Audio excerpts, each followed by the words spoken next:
बाल प्रतिभा सम्मान समारोह में मुख्य अतिथि रंजीता मेहता ने की शिरकत। बाल कल्याण परिषद नूह बच्चों की प्रतिभाओं को निखारने के लिए दे रहा है मंच, यह कहना हरियाणा राज्य बाल कल्याण परिषद चंडीगढ़ की मानद महासचिव रंजीता मेहता का है। हरियाणा राज्य बाल कल्याण परिषद चंडीगढ़ की मानद महासचिव रंजीता मेहता ने आज जिला बाल कल्याण परिषद नूह का दौरा किया। नूह जिले के उपायुक्त एवं जिला बाल कल्याण परिषद के अध्यक्ष अजय कुमार से बाल कल्याण परिषद की गतिविधियों एवं बच्चों के सर्वांगीण विकास के लिए चल रहे कार्यों की समीक्षा की और भविष्य में बाल कल्याण परिषद गतिविधियों में सहयोग करने की अपील की। जिला बाल कल्याण अधिकारी कमलेश शास्त्री ने पुष्पगुच्छ देकर मानद महासचिव का स्वागत एवं अभिनंदन किया। तत्पश्चात जिले के पत्रकारों से सर्किट हाउस में रूबरू होते हुए बाल कल्याण के क्षेत्र में हो रहे कार्यों के विषय में विस्तृत जानकारी दी। जिला बाल कल्याण परिषद में बाल प्रतिभा सम्मान समारोह कार्यक्रम के मुख्य अतिथि के तौर पर मानद महासचिव रंजीता मेहता ने शिरकत की और जिले के हरियाणा शिक्षा बोर्ड, भिवानी व सीबीएसई बोर्ड के मेधावी छात्रों को सम्मानित किया। साथ ही मुख्यमंत्री अंत्योदय परिवार उत्थान योजना के अंतर्गत बीपीएल परिवार की जरूरतमंद महिलाओं को सिलाई मशीनें वितरित की। कार्यक्रम की अध्यक्षता भाजपा के जिलाध्यक्ष नरेंद्र पटेल ने की और कहा कि बाल कल्याण परिषद बच्चों के सर्वांगीण विकास के लिए अच्छे कार्यक्रम कर रहा है। इस कार्यक्रम के दौरान गुरुग्राम से वरिष्ठ समाजसेवी रश्मि राय ने मुख्य अतिथि को शाल उठाकर सम्मान किया तथा मंच संचालक अशरफ मेवाती ने कार्यक्रम को सफल बनाने में सहयोग किया। कार्यक्रम में बच्चों ने सांस्कृतिक प्रस्तुति एवं योग दिखाकर कार्यक्रम की शोभा बढ़ाई। देखिए, बनने के बाद आज मेरी पहली विजिट है। मई में मैंने पदभार संभाला था और मेरी कोशिश थी कि सभी जिलों को जल्दी से जल्दी कवर किया जाए। तो आज 22 में से आखिरी ज़िला है मेवात, जिसका मेरा विज़िट ड्यू था और आज यहाँ पे मैंने विज़िट किया है। निश्चित तौर पे बाल कल्याण जिस तरीके से 1971 से लेकर अब तक बच्चों की सभी गतिविधियों का ध्यान रखते हुए उनके पालन पोषण से लेकर उनकी पढ़ाई लिखाई से लेकर जितनी भी चीज़ें उनको सुविधा देनी चाहिए या उनको मिलनी चाहिए, वो हमारे माध्यम से हम देने की कोशिश करते हैं।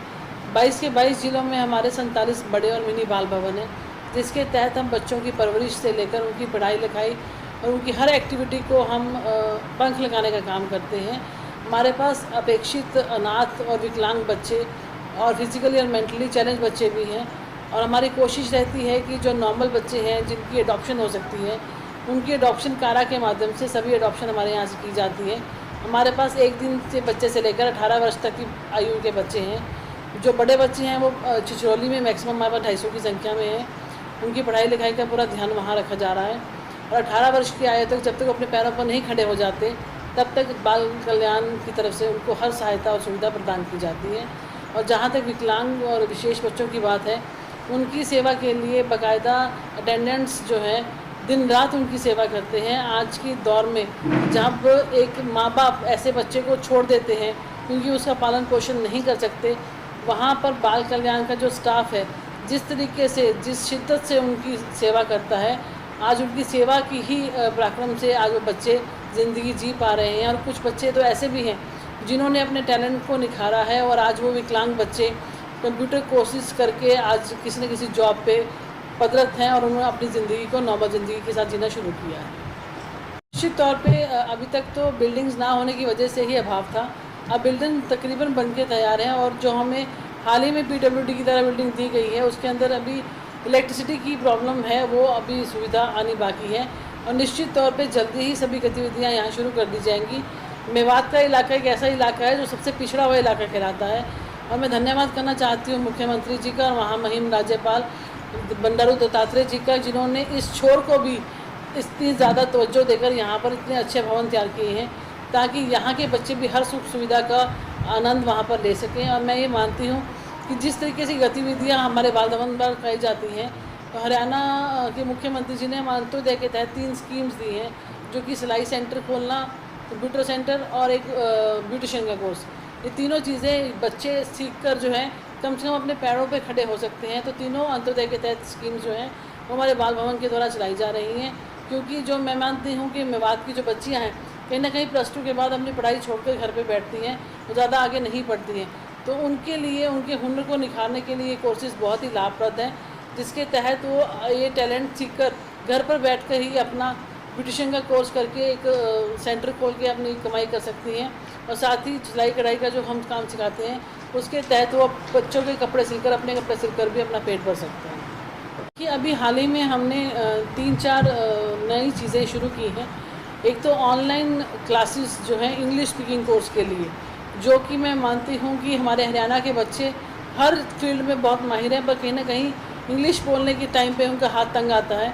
तो उस हुनर को निखारने के लिए हमने घर बैठे ही उनके लिए इंग्लिश स्पीकिंग कोर्स शुरू करवाया है और जल्दी ही बच्चों को इन्वॉल्वमेंट करके ये कोर्स हम इसी महीने से बच्चों को कुछ सिखाना शुरू कर रहे हैं। और साथ में आइलेट्स की तैयारी, जो बच्चे बाहर जाना चाहते हैं, आज भारी भरकम फीस जो है 12-12 हज़ार रुपये भर के कोर्स करके उनको आइलेट्स क्लियर करना पड़ता है, वो बहुत ही नॉमिनल चार्जेस के साथ। और जो बच्चे पैसे नहीं दे सकते उनके लिए टोटली फ्री ऑफ कॉस्ट ये कोर्स भी हम करवाना शुरू करवा दिया है। उसके अलावा वर्चुअल क्लासरूम जो है वो जल्दी ही, आज अभी मेरा फर्स्ट विजिट है, मैं बिल्डिंग में देखूंगी कौन सा रूम वर्चुअली तैयार हो सकता है, क्योंकि हमने ऑलरेडी हीरो होंडा के CSR के माध्यम से गुड़गांव, करनाल और पंचकुला 3 जगह पे वर्चुअल क्लासरूम तैयार किए हैं, जिसके तहत हम बच्चों को 6ठी से लेकर 12वीं तक के बच्चे जो हैं वो शाम को ट्यूशन की सुविधा ले सकते हैं। क्योंकि बच्चे स्कूल में तो पढ़कर आते हैं, पर जनरली हम देखते हैं सरकारी स्कूल के अंदर वो पैटर्न और वो एक स्टेटस नहीं होता जो बच्चों को अच्छे तरीके से समझ आ सके। तो उसके लिए, उनकी कंसेप्ट क्लियरिंग करने के लिए ये ट्यूशन जो है हमारे द्वारा फ्री ऑफ कॉस्ट दी जा रही हैं।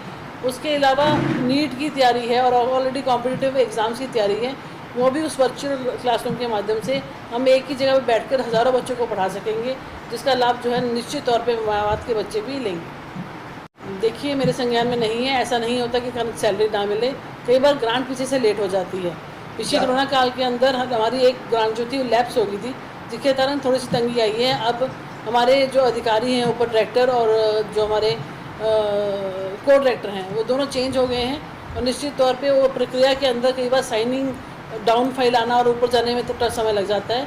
जल्दी इसको दूर कर दिया जाए। किस चीज़ की? पीओ के पद, प्रोग्राम ऑफिसर की जी, ही प्रमोशन होती है और अन्य कर्मचारी की क्यों नहीं होती? सभी कर्मचारियों की प्रमोशन जब भी ड्यू होती है। पूरे हरियाणा की जो कैडर है, हमारे पास 1000 लोगों का स्टाफ है, जब जिसकी बारी आती है उसकी प्रमोशन तब की जाती है। अब हाल ही में जो हमारे नारनौल के जो कर्मचारी थे, उनका सीनियरिटी में नाम पड़ रहा था और मैंने आते ही उनकी प्रमोशन की है। तो मेरी पूरी कोशिश रहती है कि जिसका जो ड्यू है उसको जल्दी से जल्दी दिया जाए। ऐसा कुछ नहीं है कि सिर्फ पीओ की प्रमोशन होगी।